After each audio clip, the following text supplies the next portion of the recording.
अब हम लोग कुछ पॉइंट के मोस्ट इंपॉर्टेंट एंड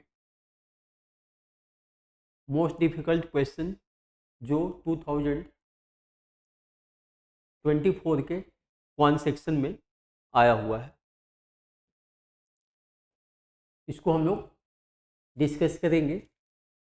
तो क्वेश्चंस में आपको बोलता क्या है कि आपके पास क्या है, दो सेट है।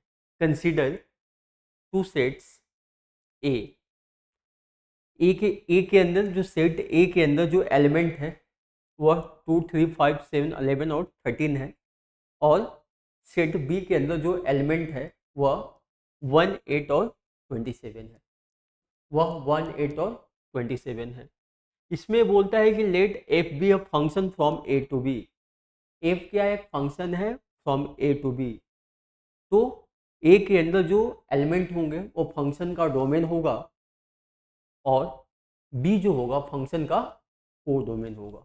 आपको एक बात पता होना चाहिए कि जो रेंज होता है सबसेट या equal subset of code domain होता है। अब इसके बाद इसमें कुछ और भी इंफॉर्मेशन गिवन है, और इंफॉर्मेशन गिवन क्या है कि such that for every element, इसको हम लोग बोलते हैं, ये जो साइन है इसको हम लोग बोलते हैं बिलोंग्स टू या फॉलो अप। तो बी फॉलो अप क्या, बी। अब यहां से बोलता है कि there is at least one element a belongs to A such that f of a equals to B, f of a equals to b, then the total number of such function is. तो इस तरह के ऐसे कितने function का formation होगा। अब यहां से जब इस चीज को हम लोग देखेंगे,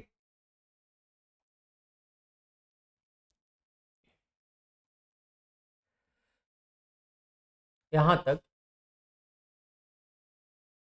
तो फंक्शन के कुछ टाइप्स होते हैं कि फंक्शन जो वन वन फंक्शन होता है, ऑन्टो फंक्शन होता है, इंटो फंक्शन होता है और मैन्युअल फंक्शन होता है। तो नंबर ऑफ फंक्शन निकालने का तरीका यह होता है। आपको बेसिकली ये, आपको इनडायरेक्टली इस क्वेश्चन में आपसे ये पूछना चाह रहा है कि इसके कितने नंबर ऑफ ऑन्टो फंक्शन होंगे, कितने नंबर ऑफ ऑन्टो फंक्शन। तो नंबर ऑफ ऑन्टो फंक्शन निकालने का ये तरीका होता है। सपोज कीजिए कि कोई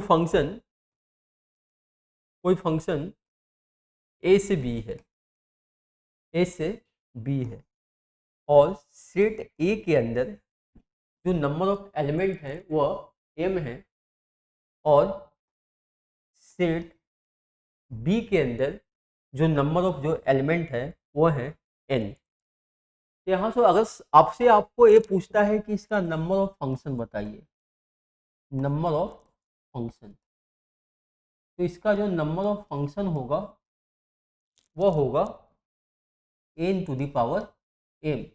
लेकिन आपसे यह बोलता है,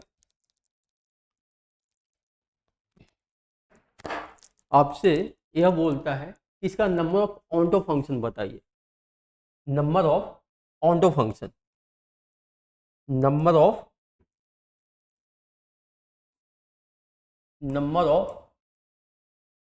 onto function, number of onto function.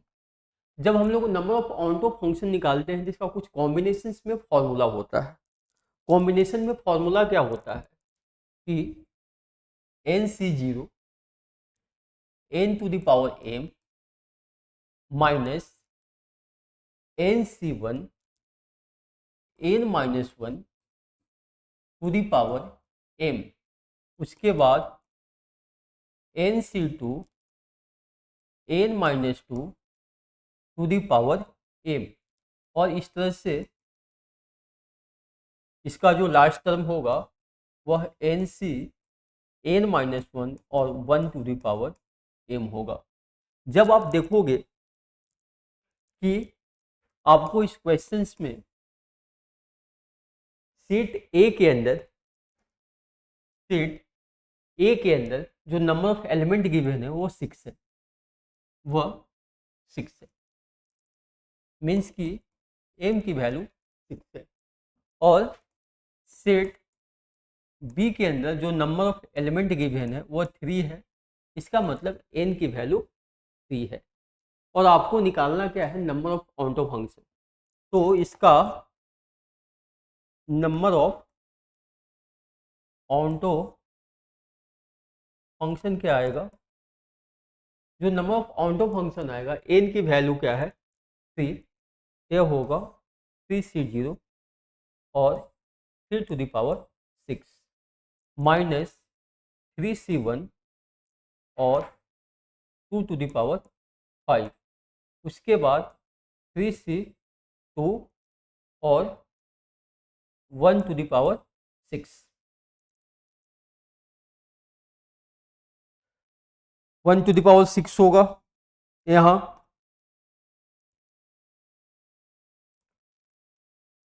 1 to the power 6। आपको पता है यहाँ जो C है वो कॉम्बिनेशन है, तो 3C0 की जो वैल्यू होगा वह 1 होगा और 3 to the power 6 इसकी जो वैल्यू होगी वह होगा 729 माइनस यह होगा 3 और 2 to the power 6 इसकी जो वैल्यू होगा वो होगा 64 और 3C2 इसकी जो वैल्यू होगा वो होगा 3 into 1। अब यहाँ से जब इसको ऐड करेंगे तो ये होगा 732 माइनस 192, तो 540 इस क्वेश्चन का राइट आंसर होगा। तो इस तरह के क्वेश्चंस 2022 के क्वांट सेक्शंस में भी आए हुए थे। 2022 का जो कैट का पेपर जो कंडक्ट हुआ था उसमें भी नंबर ऑफ ऑन्टो फंक्शन पर कि कुछ आपको गिवन था, उसमें number of onto function find करना था। तो जब भी अगर आपको number of onto function find करने के लिए बोलता है तो आपको एक फार्मूला याद रखना है कॉम्बिनेशंस में, और हम लोग बहुत ही आसानी से इसका आंसर निकाल सकते हैं। तो इस क्वेश्चन का जो राइट आंसर है वो 540 है। 540 इस क्वेश्चन का एक राइट आंसर है। ये भी एक क्यू सेक्शंस का मोस्ट डिफिकल्ट क्वेश्चन था।